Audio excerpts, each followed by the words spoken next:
keessa haa ta'u karaan deemu kuni argamuu kee malee bu'aan qabu manii. Si keessa haa ta'u karaan deemu kuni bareechi yaa Yesuus maaloo galgala koo yoo sin taa'e malee hin danda'u manoo.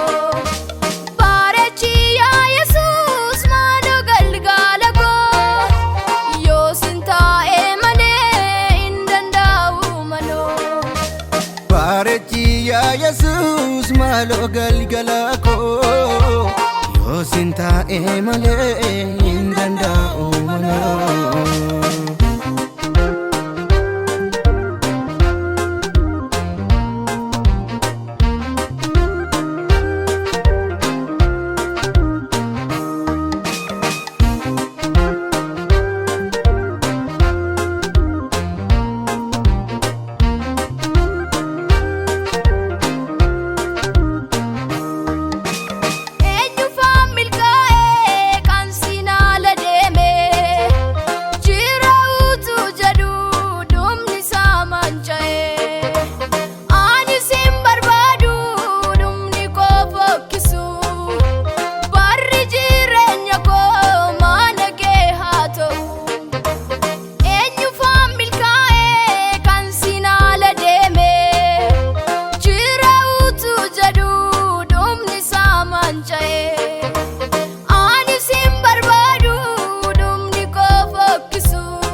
Bareechi yaa Yesuus maaloo galgala koo yoo sin taa'e malee hin danda'u manoo. Bareechi yaa Yesuus maaloo galgala koo yoo sin taa'e malee hin danda'u manoo.